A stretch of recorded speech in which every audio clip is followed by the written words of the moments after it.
When you come to Stoke, you don't feel very away from your country and your culture, because people living here in Stoke-on-Trent are diverse. There are some British peoples and some people who are from Pakistan, Iran, India, because a majority of our student community live around the university, so you don't feel alone here.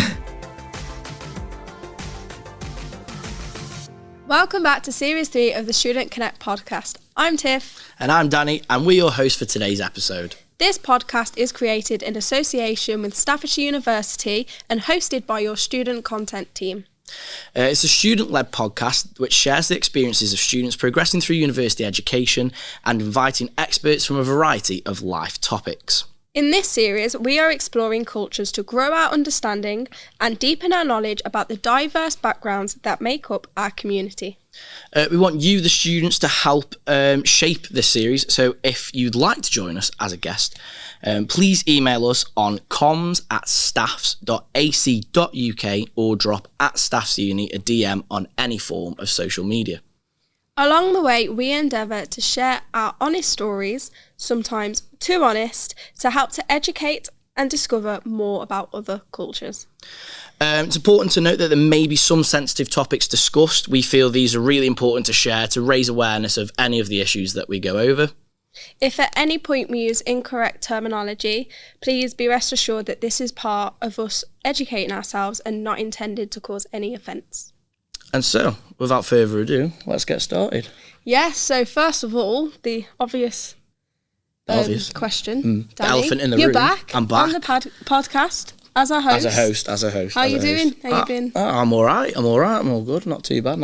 Can't complain. Yeah, what was it like on the flip side? It was good, you know. It was good because sometimes as a host, I've got to limit how much I can waffle, whereas I felt like I had such freedom, but no, I really enjoyed it, and I'm glad I got to talk about something that I've quite passionate about for quite a while. So I was really grateful for that.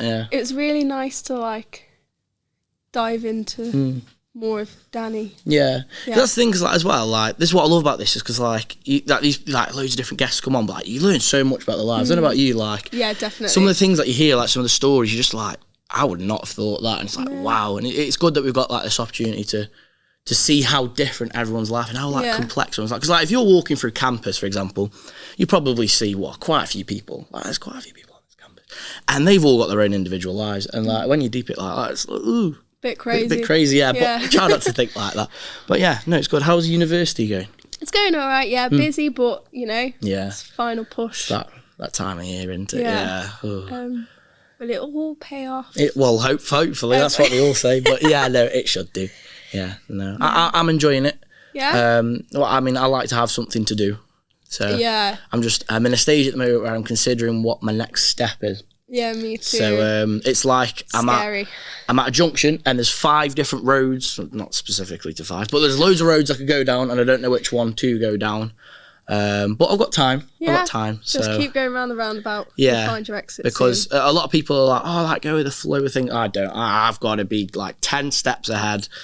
And this is one of these weird things where I can't be 10 steps ahead because I don't know what's going to happen. So but it's different. But I'm getting there. I'm getting there. Yeah. Great. Yeah. In this series, we are sharing with some awesome places across Staffordshire as we discover more about cultures and backgrounds from our community. Today, we are at Staffordshire University Student Union, located on the College Road site of campus. The Students' Union are here to make sure that every student at Staffs has the best experience possible as a student, as a member of our community, and as an academic. They're a charity run by students, for students. So not only do they get our student members to share and use their voice, there are loads of ways they can get involved with the Students' Union, including receiving free, impartial and confidential support from our advice service, joining one or more of the 100 plus student-led activity groups, societies and sports clubs, enjoying our on-campus venues, Squeezebox, Ember Lounge, LRV and Verve, volunteering to develop their community, their skills and their experiences, enjoying excellent and accessible events in our nightclub and around campus, and making a difference through volunteering and fundraising. Today, we'll be chatting to student Faran about Pakistani culture. Pakistan Day is celebrated annually on the 23rd of March. On March the 23rd in 1940, the All India Muslim League adopted the Lahore Resolution demanding a separate nation for Muslims. In independent Pakistan, thus, this day is celebrated as Pakistan Day. In 1956, on the same day, the country officially adopted its first constitution, which transformed the Dominion of Pakistan to the Islamic Republic of Pakistan. We will also be speaking to Faran about his experiences as a Muslim as we learn about Ramadan ahead of the holy month. Okay, so for this episode, we are joined by our guest, Faran. Welcome. Thank you. So Faran, can you just tell us a little bit about yourself? Thank you, first of all, for having me here. I am Faran. I'm from Pakistan, from a middle-class family, from the core of the Pakistan, like province Punjab, living in Okhara, a small town there.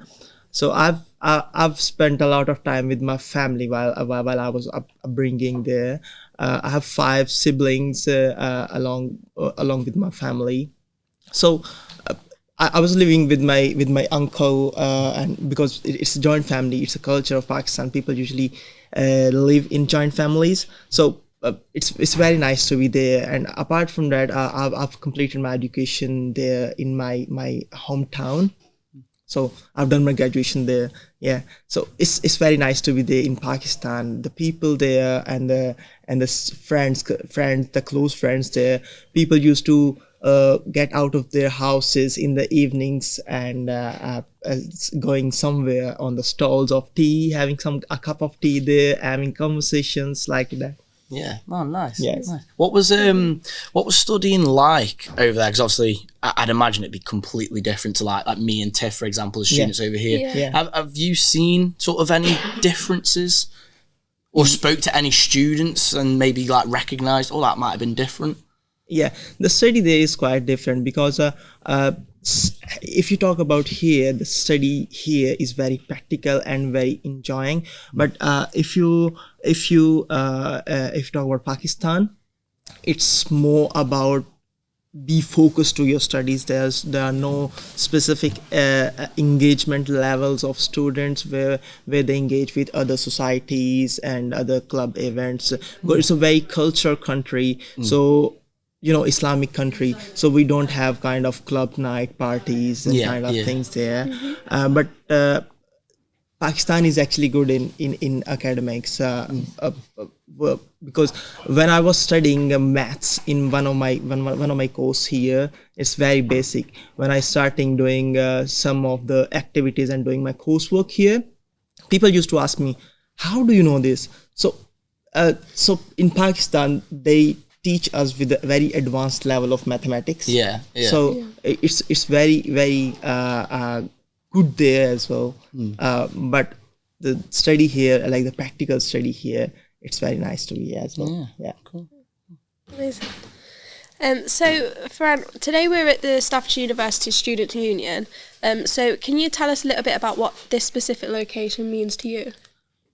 Staffordshire Student Union is always very important to me because when I arrived here, before arriving here in January 23, I was very, very keen because I was part of some unions back in Pakistan.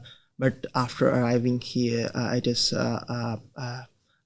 came to know that there is a student union who work for the students' advice and different kind of things. And but I was never ever been involved before while going into this role. Then in July I got elected in this role, and student union is actually very important to everyone whoever knows about this or whoever don't. It's very important to engage with some of the societies, some of the clubs and some international networks and some other networks as well. So it's a very important. It's played a very vital role in my academic life here. Yeah, that's cool. What sort of I might word this. So obviously coming over from like Pakistan to like Stoke-on-Trent, what have been like some of the like sort of like things where you've seen and been like, wow, or like that'd be so different to maybe like back home in Pakistan? Has there been any like moments like that? Yeah, there was some things like that, because in Pakistan it's very Pakistan is having almost 200 million population over there, so it's very busy always on the roads. So on the first day, when I was crossing the road, I would say, yeah, I have to press this button to all the vehicles to be stopped, then I'll cross the road. Yeah. And the other things are like people here are always smiling, saying, hi, you're right, hi. Yeah. So these are the things that very impressed me. Oh, that's good. That's good. Have you felt like you've been, like when you say that people like, obviously like saying that hi, do you feel like it's welcoming? Yeah. It's always seems very good to me, because people don't notice you, but when they talk to you, or they address you while saying, hi, you're right, you're feeling good. People here are very caring. Yeah. So these are the things I have never seen in Pakistan before. But I suppose it's good that you've had that like reception and that asking if you're okay. That's good. Yeah, I like that. Yeah. And I'm glad we do that as well.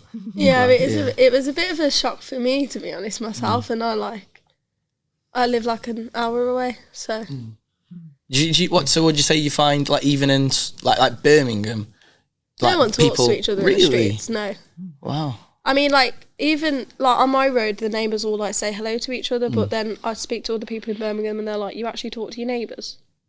Oh wow. Yeah, it's not. It's a bit. I don't want to say hostile, but yeah, it's not welcoming. So it's nice that you've been able to like have that experience sort of that as well. I was been to Scotland in April or May, somewhere in last year. So I've listened before, like the Scottish people are very, very, very welcoming and things like that. So when I go there and I've seen, and I was like, no, England is quite welcoming, because people, because when I was walking on the roads and I was in the clubs and I was in some of the night parties there, nobody was talking to you. Like I was like, I'm alone here. Nobody knows me.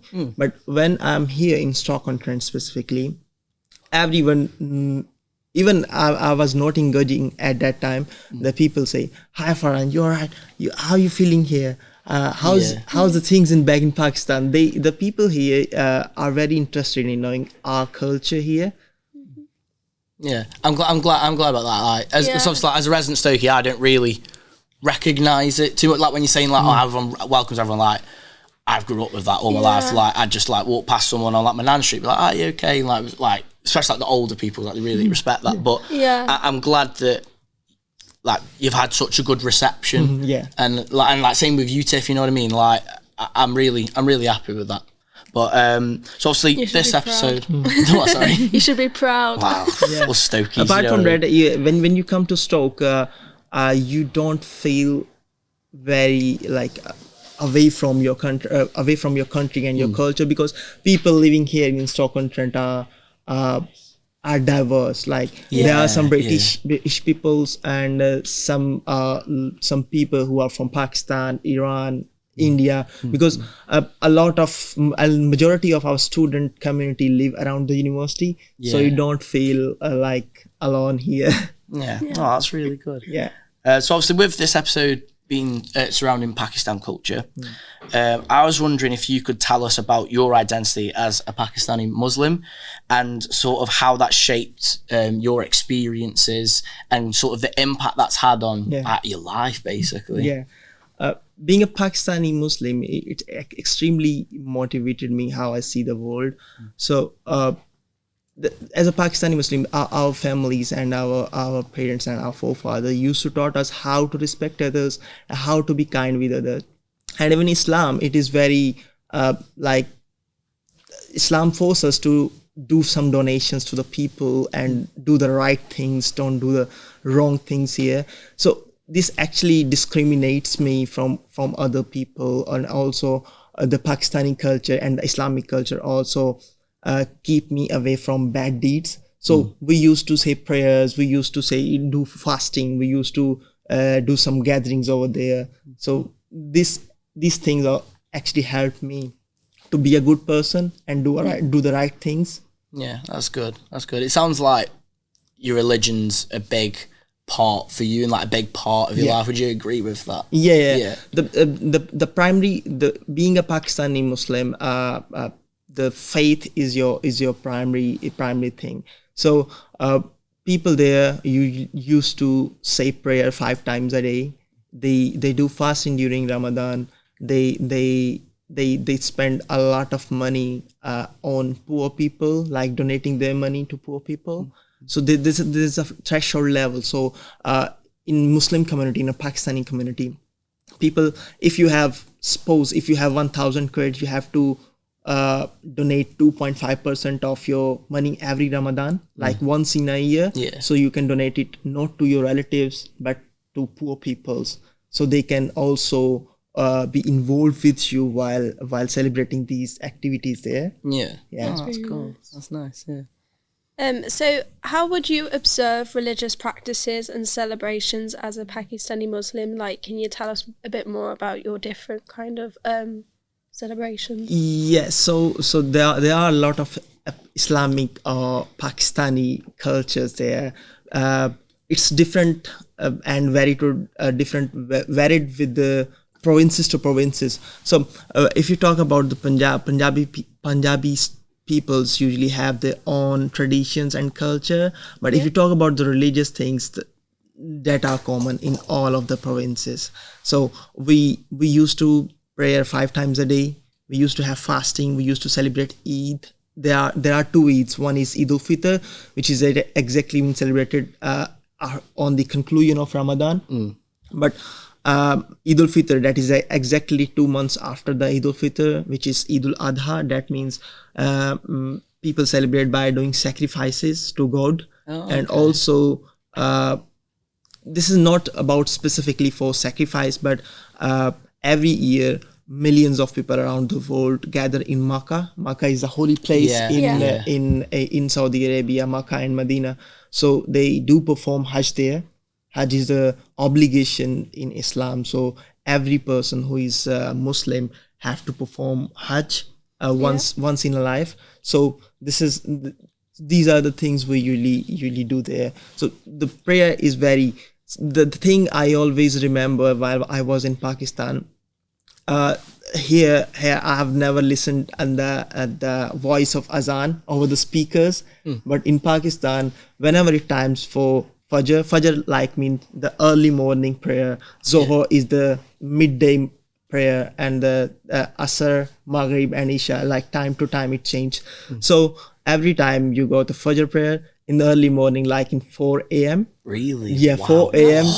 We started hearing voices from different mosques on speakers, like Allahu Akbar, Allahu Akbar, La ilaha illallah, Allahu Akbar, kind of thing. So we used to hear azan, and while breaking fast, you have to break fast as a Muslim. You have to break fast on the voice of azan, like fourth prayer in a day. So like after sunsets, we do offer prayer for Maghrib.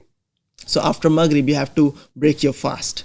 So when those kind of voices, like I have 5 mosques around my house, like it is a small town, and there are 5 mosques, and at the same time, Allahu Akbar kind of things. So that actually remind me of the Pakistani culture, and I've never listened these things here. Yeah, that was very nice. Yeah, that sounds quite cool actually. Like it all going on. Yeah. So were they like all going on like at the same time? Yes. Like the 5. At the same time. At the same time. Yes. Wow. Was it like really loud? Very loud actually. Big speakers, like you can say as we have DJs here, but that's not DJs. That's kind of like only the sound system. Yeah. Wow, that must be amazing. Is it quite strange? Like, I imagine it is strange not hearing it. Then, like, do you kind of expect to, like, when you first came here, did you? Was you expecting to hear it, and then it was just nothing? Because that would have freaked me out personally. Yes, that's the thing. Because I've spent my last Ramadan here last year, so I was expecting. At the first day of first Ramadan, I was having a fast, and I was waiting for azan to hear in my ears, but unfortunately it was not, because I was alone at that time. I have no friend at that time, but after 2 or 3 days of fasting, I just come to know that no, it's not allowed here to be on the speaker while doing adhan stuff. So I used to open, like, having my mobile in front of me and like doing the live transmission of Ramadan. And when they say, yeah, it's iftar time, so then I break my fast. Oh, okay. Yeah. So like you followed like sort of, how might weird this, like a feed, so like everyone's doing it at the same time? Yes. Oh, I didn't know that. Yeah. Oh. Is that difficult? Because like, correct me if I'm wrong, the time zones are different.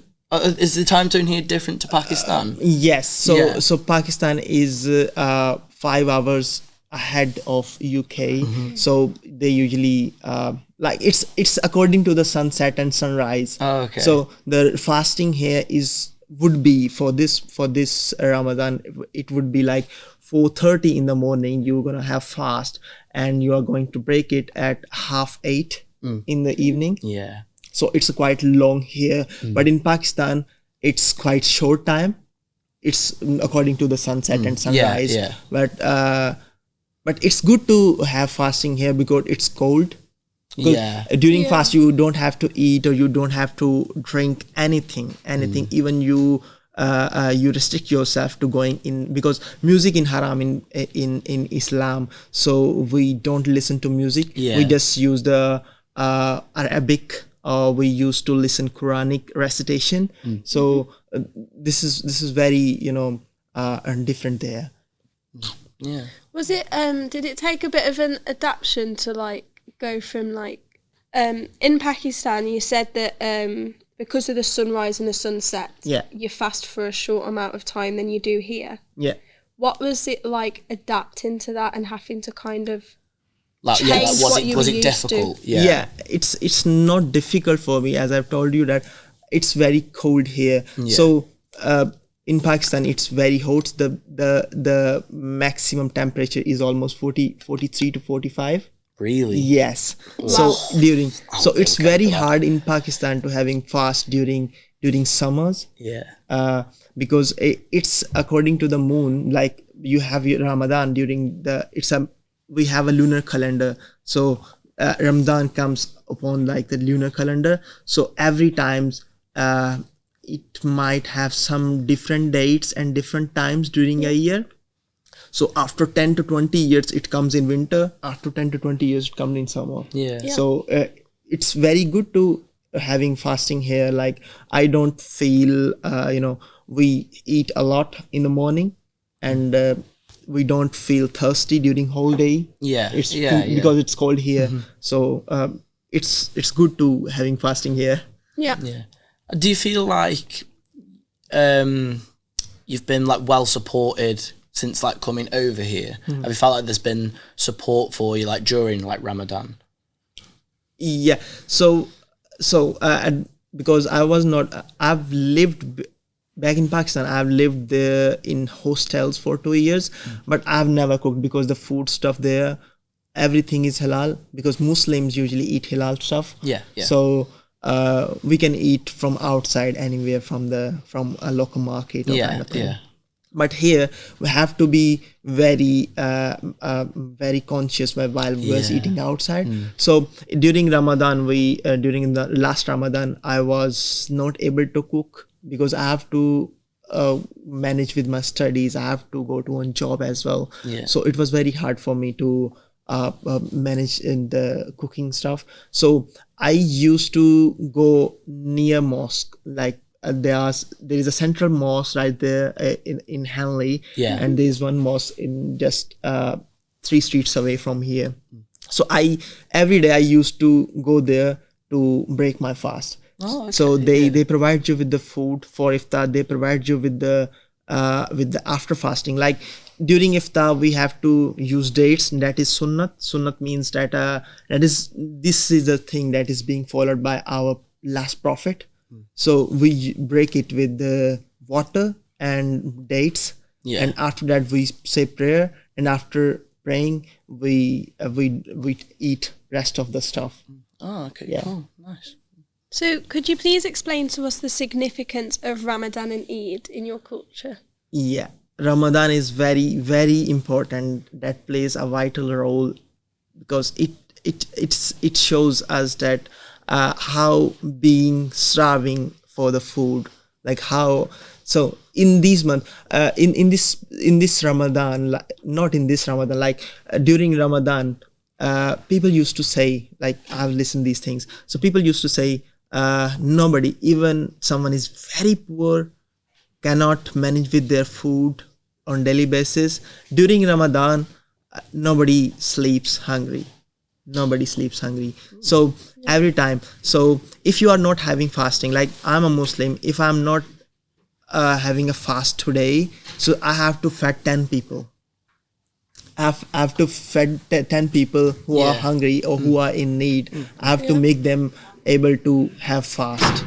So this is very, very good thing about as being as a Muslim. So we do donations, we do say prayers during Ramadan. So during Ramadan, we follow Islam, and we actively participating and in all of the activities of Muslims. But sometimes if I'm in office, I'm unable to say prayer. But in Ramadan, we have to say prayer 5 times a day. It's compulsory. It's obligations. So we have to say prayer. We have to do fasting. Even we have to restrict ourselves from doing bad deeds. If it is restricted in Islam to doing bad deeds in the whole of your life, but still sometimes you are unable to manage everything. So Ramadan is a very, very month where we follow Islam restrictively.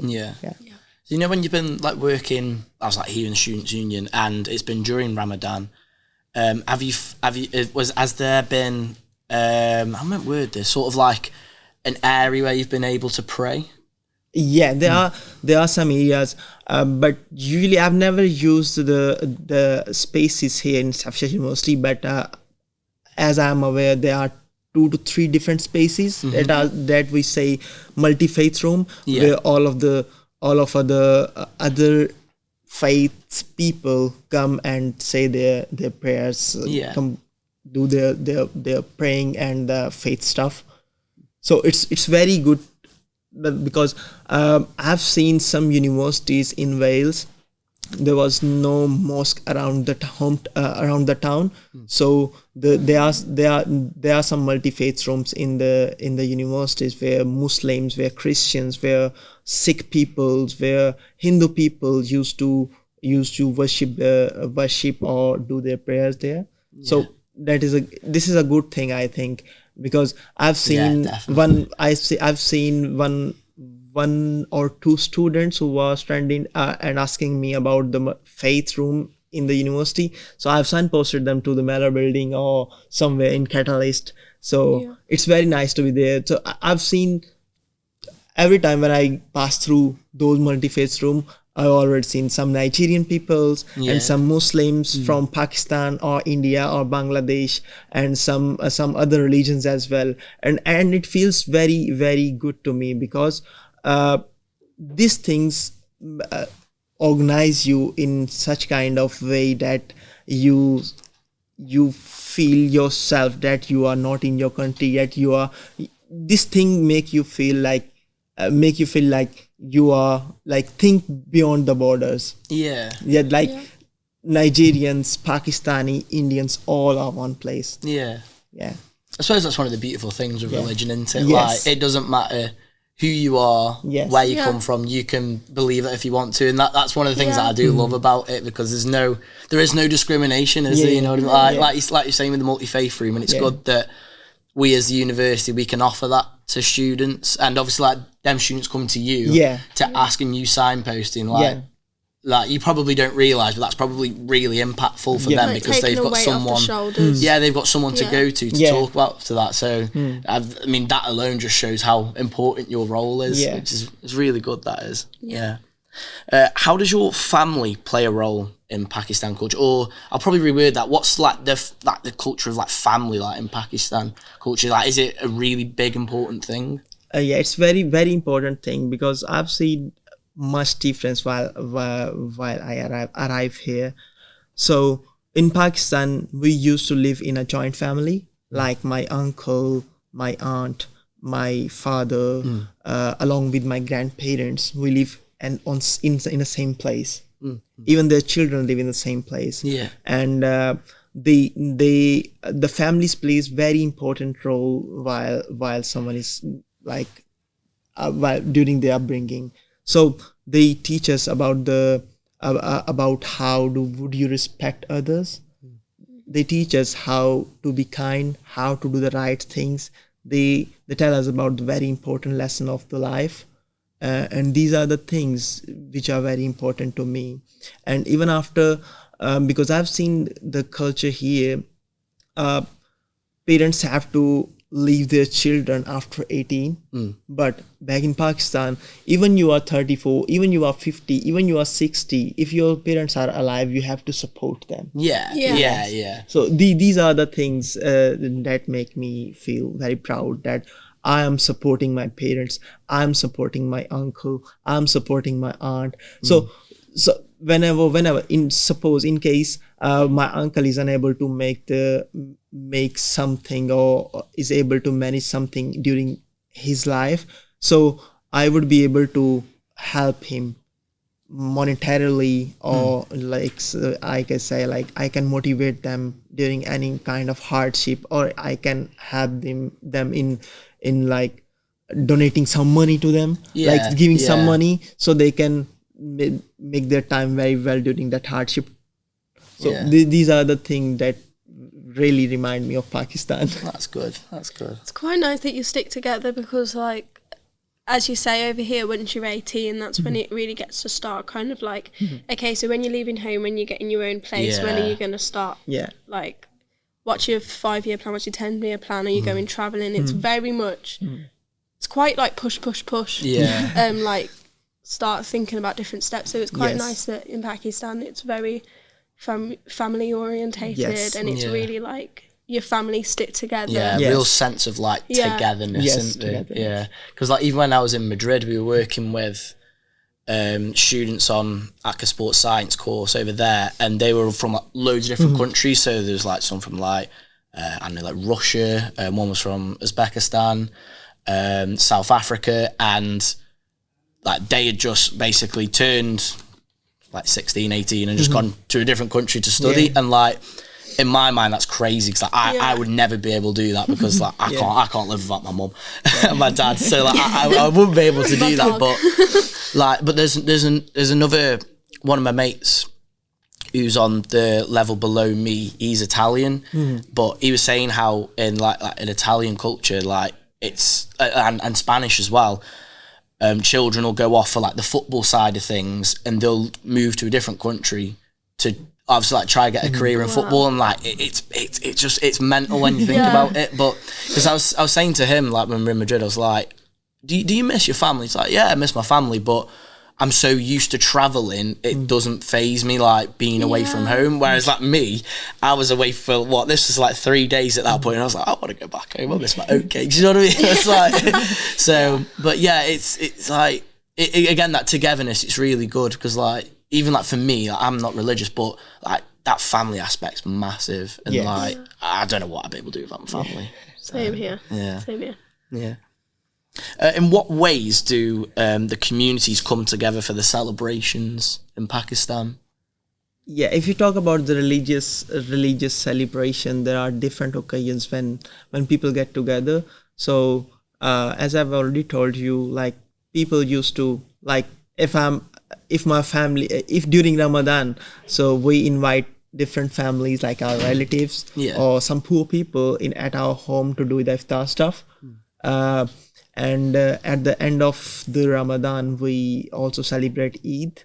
So while you are going to pray for Eid, like in the morning, 8 a.m. in the morning, so going after saying prayer, you have to give some money to the like people from different areas come together at a specific place, and they say prayer, like thousands of people at same place.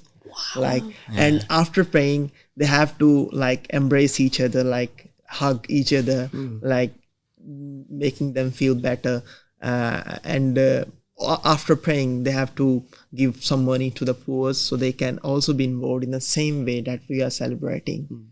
So apart from that, we have Eid al-Adha, that is exactly 2 months after the Eid al-Fitr, like after Ramadan. So people also come and do sacrifices, and after doing sacrifices, they used to distribute that meat or that sacrifice in 3 different parts. So one part is for myself, and one part is for my relatives, and one part is for poor.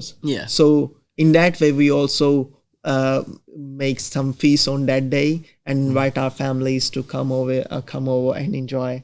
And apart from that, religious activities, we do have marriage festivals where people come together.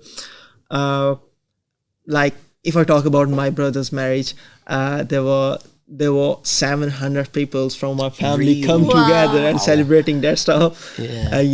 So these are the things that make us feel better and bring us together. What are the weddings like? Because like you're saying 700 people, that's a lot. Are they like really like? Well, I don't know what the word is like. So it's usually when it's very different. Like it's very according to the country. So if you talk about India, it's different there. But in Pakistan, it is usually 3 to 4 days events. On the first day, you have to do the henna stuff, where the bride used to draw something like with the henna, like the mehndi. On the next day, we have barat, like nikah, where we do the nikah, like assigning that yes, I'm going to be in relation with her, and she's going to be in relation with me, and we sign things, and we fed people, like people there, like I've told you about 700 people. In that happiness, in that moment of play, we feed 700 people. And after that, we have the walima. Walima is kind of thing when after having a successful marriage, we do another feast for our relatives and for poor, so where we can feed them all.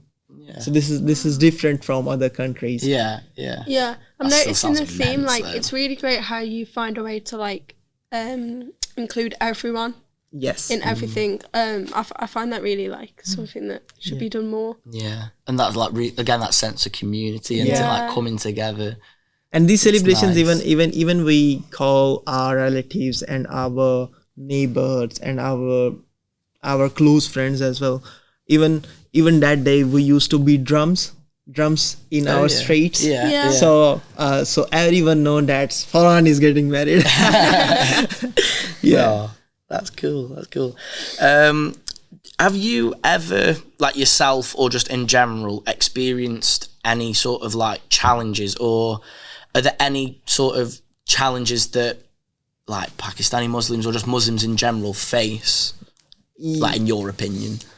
Yeah, there are some challenges, but in Pakistan there are some political and economic instabilities.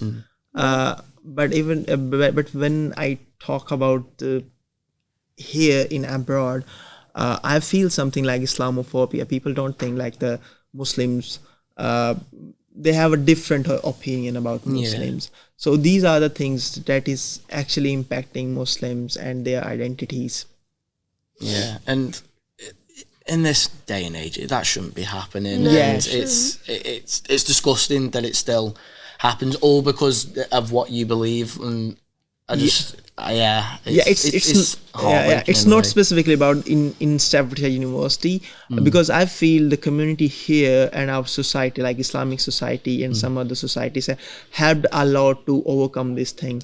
But around the UK, whole UK, these are the things, these are challenges someone can face, but not specifically me. I've never faced anything in Staffordshire University or around Stoke. So that's good. That you haven't. It definitely does depend on where you go as well. So like in Birmingham, we're really diverse as well, like quite similar to Stoke. So I mean, you still obviously get your pockets in Birmingham, but it's not as much as like the wider UK. So I think it all comes down to like maybe like if you get areas that aren't as diverse and they haven't kind of been surrounded people who are actually like Muslim and Pakistani, they don't get it. Whereas when you're kind of in an area where it is diverse, you are blended, you do spend time with them. Like that's what I loved the most about my school, is you had everyone from loads of different backgrounds. Unless you're exposed to that, you're going to get the wrong ideology. The media doesn't help either. Because I think like I moved, like when I mentioned on the past episode, when I moved school, the beauty, well, one of the only beauties, because the school was rubbish, the first one, but one of the good things about the first school I was with, there was so many different like cultures. You know, there was people that were like Muslims, there was Christians, there was everything, and there's people from different countries, and like because I was just a kid, I didn't like understand why, but then when I spoke to my mum about it, she really like explained it really well that you know, like it's okay that there's all these different people, and it educated me early on in early doors that this is the real world. There's loads of different people. But then when I moved school, there was one black person in the entire school, and everyone else was just white. But when I was speaking to like the people that I was in like classes with, and like we'd be, you know, like be out or something, and we'd see like a person of a different colour or like different like race or religion, they'd have a completely different view to me. And I don't associate with these people now because I realise how wrong that is. But in a sense, what I'm trying to get at is it like what you say, Tiff, it really does depend on if you've been exposed to that, because I don't think they intentionally like meant the opinions and views that they said, but I think it's genuinely because they haven't been educated on it. But no, it's good that like, you know, like this episode, we can talk about like that issue of like Islamophobia, because it does still happen, and again, it's disgusting that it does happen just because of what like you view and what you think of the world. Like there should be nothing wrong with that, and you shouldn't be discriminated against because of that. But to be honest, these things are getting better because I had different opinion when I arrived here, like people about like how they will think about my religion, because people here are very diverse. Like if you meet someone, he don't believe on any kind of God or any religion. There are some people who believe on some other things, because when you say or think about Muslims, everybody thinks like very restrict, but Islam is very not restricted, like very strict religion.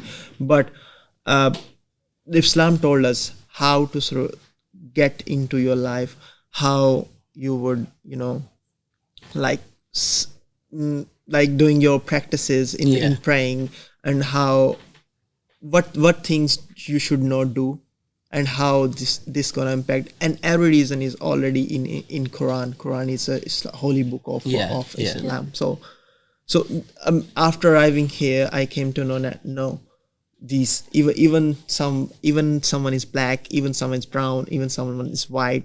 Everyone's opinions matter. And when I was in Pakistan, I was thinking like, when I will meet the people of India or Nigeria, they might have the same practice as I'm doing, but while meeting with them here, in physical, and their practices are very different. Like I used to pray 5 times a day with a different method, but while they are doing the pray in their different method, but still they are praying. The common thing is that still they are praying. And that's one of the other beautiful things is about it as well, isn't it? How the different it's different interpretations. It's a very good thing that when I come to know this morning that one of our colleague here in Student Union, his children's or his kids are getting different like books from the institutes where they are learning about Ramadan, how people usually have Ramadan here. So these are the good things actually. One thing we do want to cover as well is sort of the arts and entertainment side in Pakistan culture, because obviously it has a very rich history. So can you recommend, more so to like our viewers and listeners, any sort of like movies or TV shows that really represent Pakistan culture? Yeah, there are a lot of, because before I think 2 decades ago, there was nothing specific about the TV shows and things like that, because it was haram in Islam.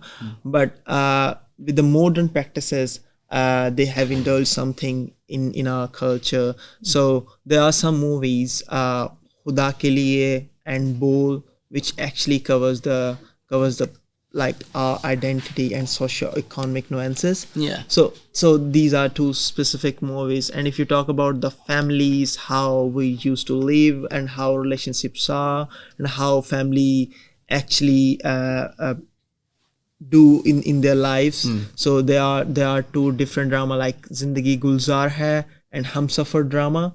And there are some other things where like there are some other books, like a book from Mohsin Hamid, that is Reluctant Fundamentalist, which actually demonstrate the identity of Pakistan, identity and the globalization with the perspective of Pakistani, as a Pakistani. Yeah. So these are the things actually which represent Pakistan. And with you saying that, like, for like a period of time there wasn't anything like covered, and now there is, how does that make you feel that now you've got something to sort of like when you watch them things, you're like, I resonate with that because that's my culture. What's the impact of that like, going from like having nothing to now having things? Yeah, the part of that. Yeah, like representation. representation. Yeah. I remember when I was very young. So there was only radio. My grandmother used to listen to radio. There was no TVs in our house. There was no kind of channels. Like there are live streaming during Ramadan now, but if you go 20 years back, there was nothing. Only rich people have TVs in their houses. Even there's only one TV in our town there. Oh, wow. And we have to listen to the radios to see, yes, this is iftar time, you can break your fast. So these were the things. Yeah. So when I have a look now on the things, and things changed just in 20 years. Yeah. So now the Pakistani industry, the IT industry, and the like videos, the filming industry progressed very well. Yeah. Because we don't have our platforms where we can use our culture to like nominate ourselves or like show ourselves what we are doing here in our country. But now there's a lot of TV, like we have almost 100 plus channels around our country, where we are actually elaborating what stuff we have here, what culture we have, what are our forefathers, what they have done for us. So these kind of things. Yeah, that's good. That's really good. There's some British like programs as well that are starting to kind of give more representation. I don't know whether either of you have watched Ackley Bridge. Yeah, that's really good. So it basically takes like, I think it's like an Islamic school, if I've got that right. Yeah. And then a predominantly white British school. Yeah. And they combine them, and it's basically kind of these people that have got completely different cultures now have to learn together and get along. And the show, I mean, obviously I can only go off like what I've seen in like my upbringing and my schools and that, but I thought it was a really beautiful way of kind of bringing them together. And they do show some of like the kind of more negative sides and like some of the challenges that comes with like mixing people who haven't been exposed to one another. But that might be worth checking out. I thought the show was really beautiful in the way they dealt with it. I would really wish to see this because I love the way they bring the two different communities together. Yeah. And this creates harmony in them actually. So when you combine something like this, so these things goes both way. So the person who are the students or the children who are British, the students who are Pakistanis will share something with each other. And in that way, you are actually promoting your culture. Yeah. Another thing we also want to cover is surrounding like the clothing. So in terms of like how important is the traditional clothing, just like please correct me if I may pronounce this wrong, I do apologise. The shalwar kameez? Is that right? Did I get that right? Oh, I'm very proud of that. In Pakistan culture, like how important is like clothing like that? Yeah, so people usually, the people there usually wear shalwar kameez. Shalwar kameez are national dress.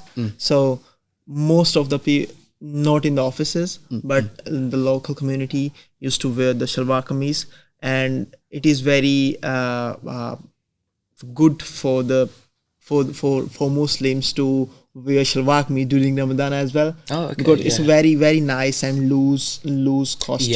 Yeah. So it make you comfortable during, and this kind like cufflinks. So you have to when we are going to pray, we have to do wudu. Wudu means like clean yourself. The cleaning, yeah. So we have to like fold these cufflinks here and perform the wudu stuff. And do the wudu stuff and go for prayers. So people usually wear shalwar kameez during Ramadan, but even after Ramadan, they wear the shalwar kameez. But in our offices, they used to wear pant shirts, pant coats. And if you talk about the countryside of Pakistan, people there used to use a long white cloth to go around themselves in the waist, and use the kameez as apart from that, like it's a different thing. So the shalwar kameez are national clothes we wear there. I didn't know that. Oh, that's really cool. Nice. So let's talk food. Yeah. Are there any specific must-try dishes in your Pakistani culture, and are there any that are specifically your favourite and your go-to? If you ever had a chance to visit Pakistan, you will say that I want to taste everything. It's Pakistani spices are very famous. So very specifically, it is biryani, nihari, kebabs, tikkas, and some of the desserts are halwa. We say gajrela, or we say gajar ka halwa, like carrots. Yeah. So these are very must-try things you should do. Fab. What's your favourite? Oh, go on. Yeah, go on. What's your favourite? My favourite thing is biryani. Pakistani biryani. So that make me like these are the things we used, which remind me the nostalgic gatherings at our homes when we invite our relatives, and that things make me remind. So whenever we call someone at our home, there, are you going to make biryani? How's that been like over here? Has that been like accessible to get? Like some of the foods that you've mentioned there, has it been hard to get? Some of the foods? Yeah, I can get biryani here because here around the university there are some Pakistani or Asian restaurants where I can get the biryani. Oh, that's great. Yeah. Just around there, there's a Kadai Master. Just around this side, there's a sweet and spice where we can get curries. Yeah. We can get biryani and different kind of stuff. Oh, that's good, because like yourselves in the nostalgic side of it, you kind of won't be having that, so you mind your home. Yeah, that's really good. You've got places close by that you can go to for that. Yeah, that's really good. So just before we start to wrap up, looking ahead, what are your hopes for the future of like Pakistani culture, both within Pakistan and how that spreads across like the globe?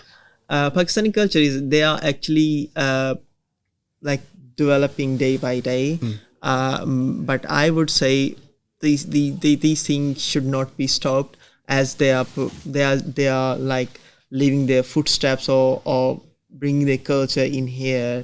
Even I've met some of the British people here. Last month I've met one British people. I was like, hi. He say assalamu alaikum. That's brilliant. That's really nice. So these are the things. Assalamu alaikum, like saying hi in Pakistan. This is Islamic thing. Like assalamu alaikum, like may God be pleased with you. So these are the things. So I was thinking like how he knows about assalamu alaikum. So the Pakistani people here are doing well. Yeah. So I think there are more needs to do things around Islamophobia and Yeah, no, that's good. I'm glad you highlighted that. That's good. So thanks again so much, Faran, for joining as the guest today. We really appreciate you talking about your story and your culture. Absolutely loved it. It's been a really good chat. Yeah. Thank you, Tiff, for co-hosting alongside. Thank you to you for being a great co-host as always. I never do. Thank you to the Staffordshire University Students' Union for hosting us today as our venue. Thank you to our listeners, of course. And viewers. Oh yes, and viewers. Come on, Tiff. God, it's like 4 episodes in now. And thank you to our technical production team, because we wouldn't have any of this without them. Nope. If you'd like to be a guest on the podcast, then please send us a direct message on social media. To find further support at university, you can visit staffs.ac.uk or your Student Connect team. And don't forget to tell us what you think about the podcast so far, what you'd like to hear on it, or if you have any questions for us, tag us at Staffs Uni or hashtag Student Connect Podcast on social media. Goodbye and see you next time. Bye. Bye. Ciao. Ciao.